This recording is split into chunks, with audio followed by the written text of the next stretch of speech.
इनका असर बच्चे पे क्या होगा। अब नेक्स्ट टॉपिक आएगा कि भाई ये असर होता भी है, कैसे होता है।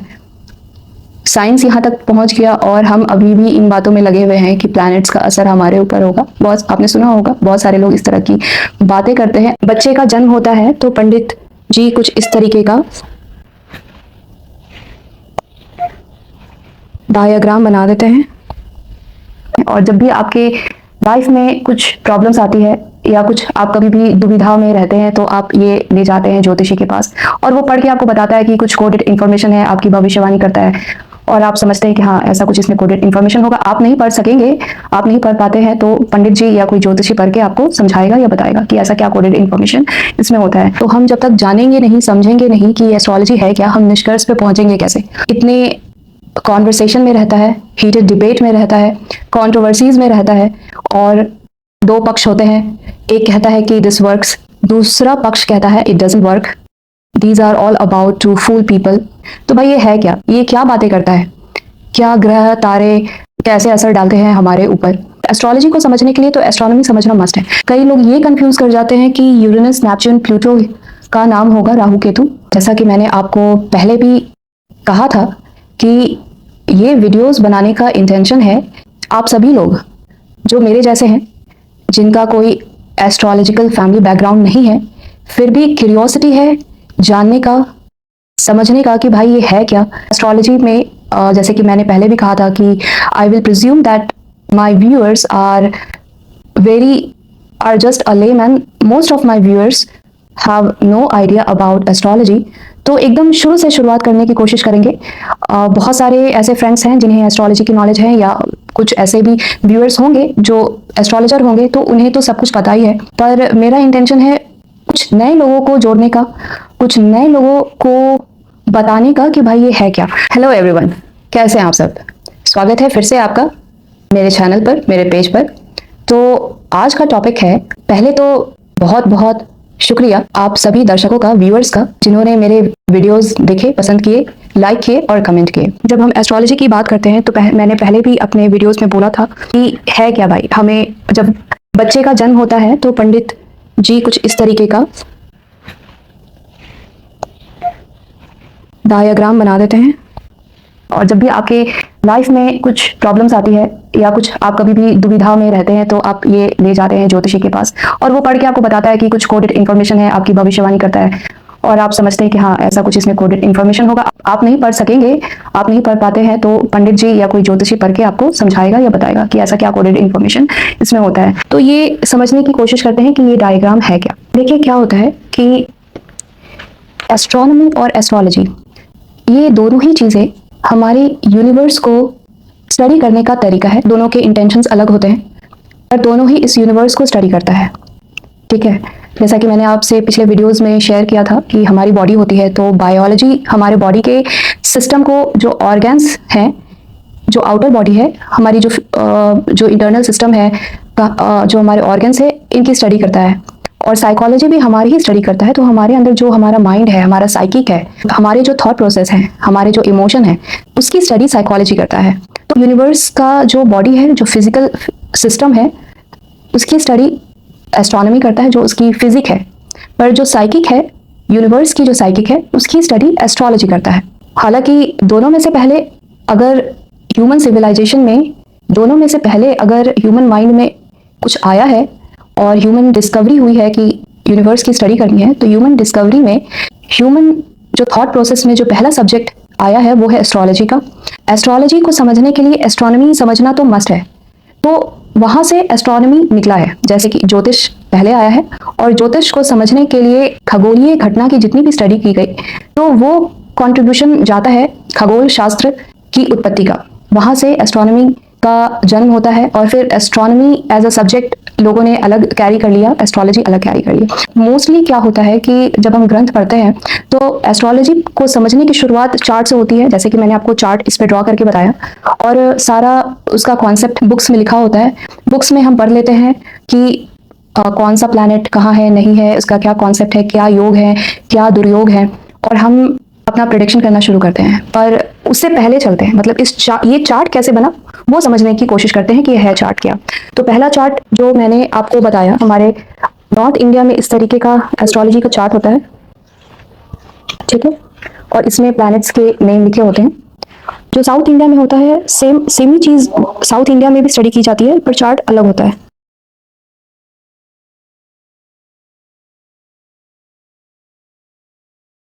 और वेस्टर्न वर्ल्ड में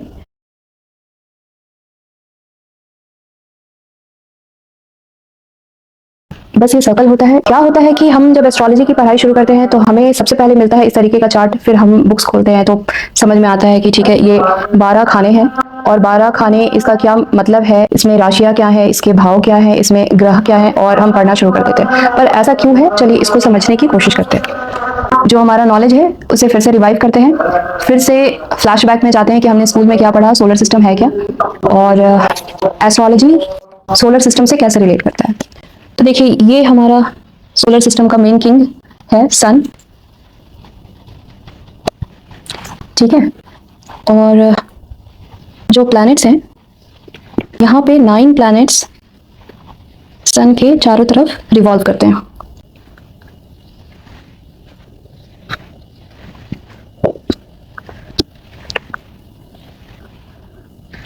ठीक है, तो ये एक डिस्क की तरह होता है।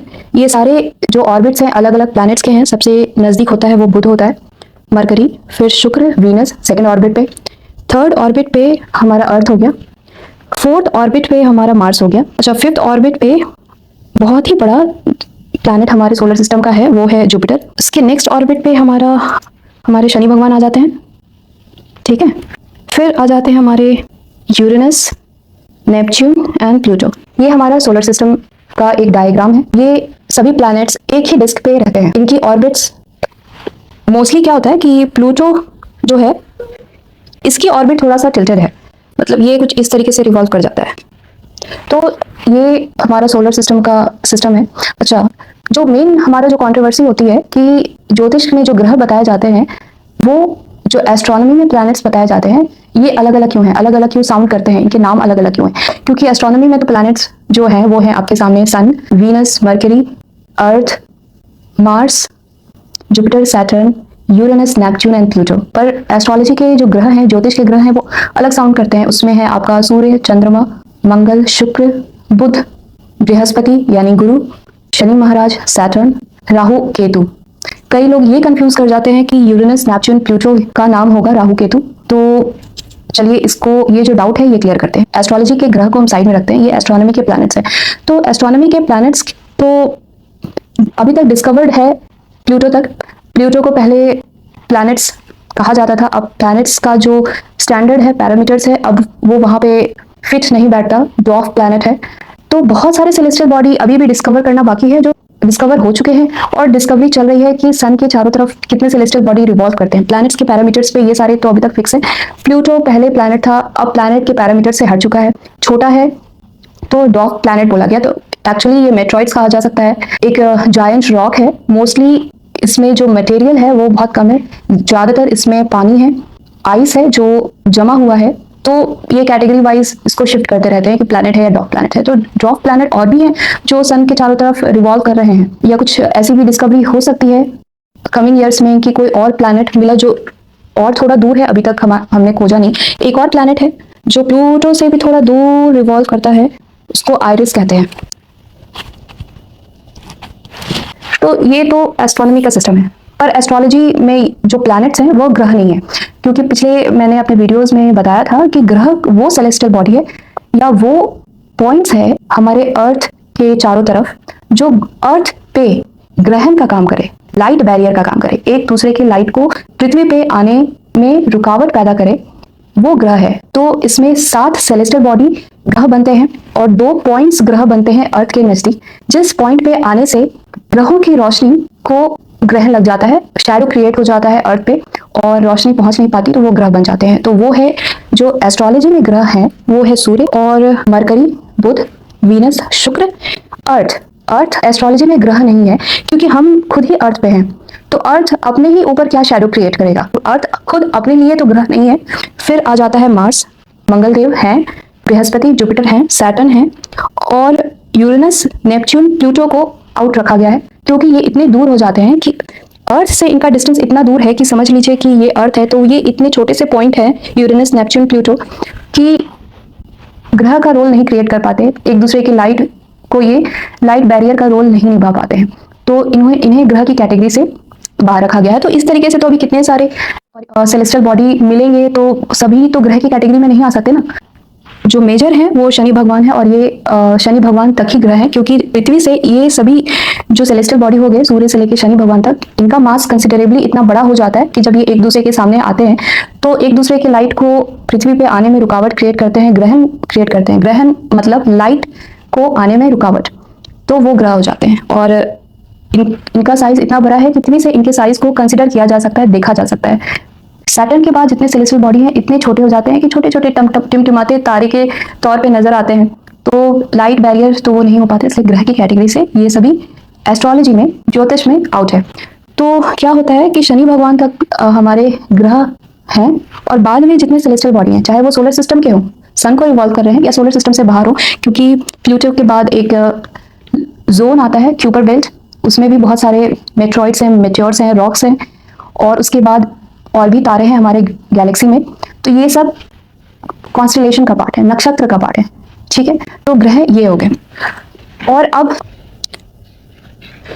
तो ये जो डायग्राम है हमें बताया जाता है चार्ट पे ड्रॉ करके कि ये हमारी कुंडली है, या ये हमारा हॉरोस्कोप है, और इसमें बॉक्सेस में कहीं पे भी प्लैनेट्स लिखे होंगे, और इसकी कोडिंग की जाती है, इसे डिकोड किया जाता है, रीड करके हमें बताया जाता है। तो क्या ये कोई भी ज्योतिषी, एस्ट्रोलॉजर, कोई भी पंडित जी अपने मर्जी से इसे ड्रॉ कर सकते हैं पेपर पे, और कहीं भी अपने मर्जी से ग्रहों के नाम लिख करके हमें बता सकते हैं कि भाई यहाँ पे तुम्हारा सूर्य है तो तुम्हारा सूर्य मजबूत है या वीक है, या मंगल इधर है तो साउथ में मंगल है तो भाई तुम्हारा मंगल तो बहुत स्ट्रांग है, तो तुम तो इसका फल ऐसा होगा वैसा होगा, तुम पुलिस में जाओगे, आर्मी में जाओगे, इस तरह की बातें कही जाती है ना। तो ये डायग्राम है क्या कोई अपनी मर्जी से ड्रॉ कर सकता है इसे? नहीं।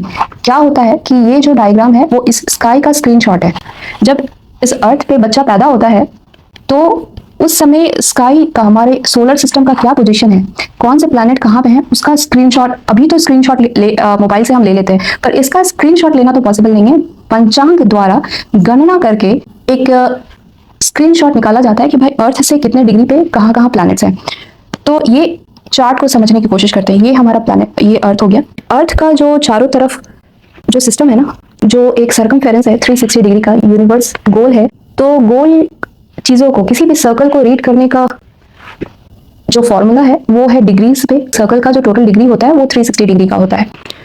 तो अर्थ के चारों तरफ अगर कुछ राउंड सी चीज है वो 360 डिग्री का है, ये यूनिवर्स, ठीक है।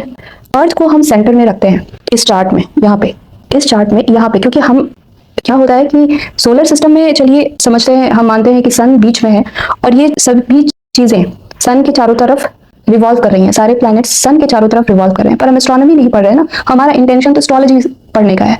मतलब हमारा इंटेंशन ये समझने का है कि इन सभी सेलेस्टियल बॉडी का जो लाइट्स थ्रो कर रही है हमारे ऊपर, या लाइट्स को रोकने की कोशिश कर रही है, इसका हमारे ऊपर क्या असर होगा। तो हम सेंटर में हैं। जब ये बच्चा पैदा होता है वो अर्थ पे होता है, मतलब अर्थ सेंटर पे है। तो अर्थ का जो ईस्ट है, अर्थ ईस्ट टू वेस्ट रोटेट कर रही है और सन के चारों तरफ रिवॉल्व कर रही है, तो अर्थ बीच में है। यहां से समझ लीजिए कि ये ईस्ट हो गया, तो ये वेस्ट हो गया, ठीक है।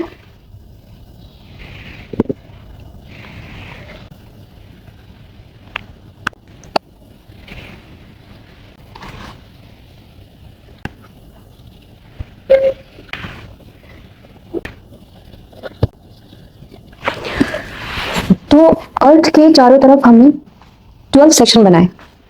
ये सारा ही सेक्शन 30 डिग्री का ईच सेक्शन होता है। तो 30 degree plus 30 degree plus 30 degree करते करते हम टोटल जब इस लाइन पे वापस पहुंचेंगे तो 360 डिग्री कंप्लीट हो जाएगा, ठीक है। अब ये 12 सेक्शन ही क्यों बनाए, इसके बारे में हम आगे चर्चा करेंगे आगे आने वाले वीडियोस में, कि 12 ही सेक्शन क्यों बनते हैं, 13 क्यों नहीं बनते, 14 क्यों नहीं बनते, 10 क्यों नहीं बनते, या 11 क्यों नहीं बनते, ठीक है। तो मान लीजिए कि ये ईस्ट है, तो इसके ठीक सामने वेस्ट होगा, और ये अगर नॉर्थ है, ये नॉर्थ है सपोज, तो यहाँ ठीक सामने साउथ होगा, ठीक है। और ये ईस्ट को हम एक जोन ले लेते हैं, सपोज 30 डिग्री का एक जोन, तो फिर नेक्स्ट 30 डिग्री का दो सेकंड जोन, फिर थर्ड जोन, नॉर्थ आ गया आपका फोर्थ जोन, उसके बाद 5th जोन, 6th, 7, 8, 9, साउथ हो गया आपका 10th, फिर 11 और ये 12। इस तरीके से 12 जोन कंप्लीट होता है। 12 जोन में ये अर्थ है बीच में। 12 जोन में हम देखते हैं कि अर्थ के रिलेशन में कौन सा प्लैनेट किस जोन में आ रहा है। सभी मूव कर रहे हैं, अर्थ भी मूव कर रही है और अर्थ के साथ ये अर्थ का जोन भी अर्थ अपने साथ लेकर के चल रही है।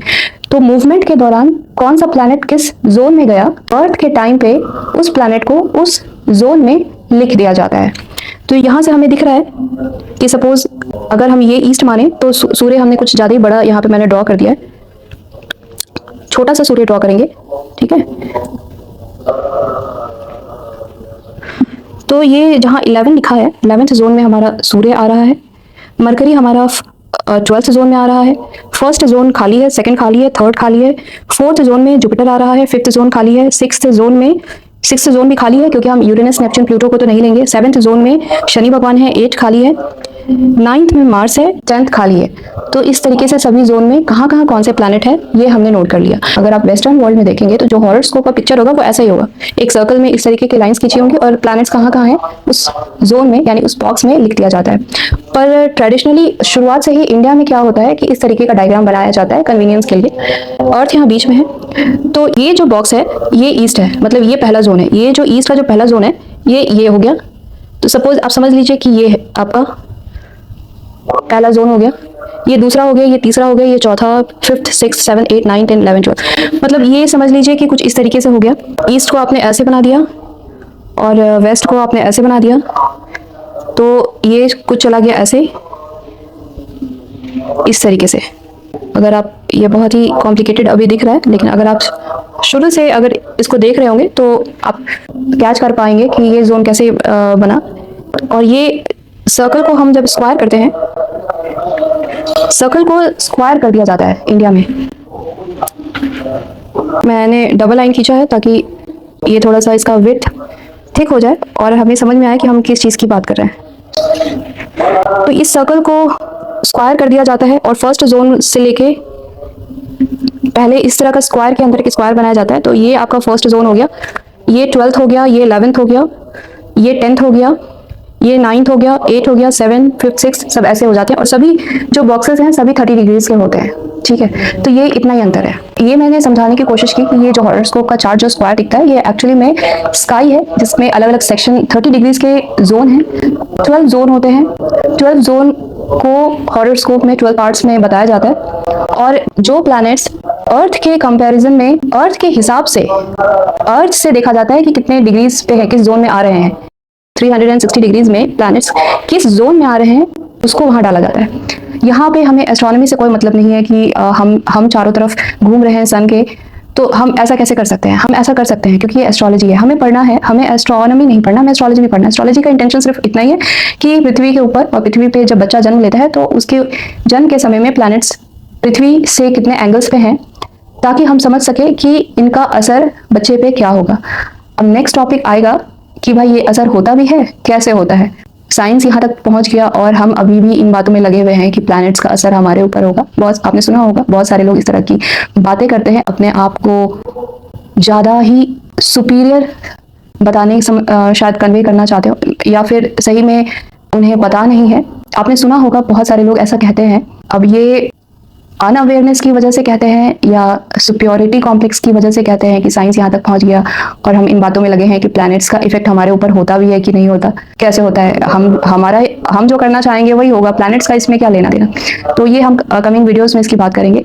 तो यहाँ तक देखने के लिए आपका बहुत बहुत धन्यवाद। चलिए मिलते हैं फिर।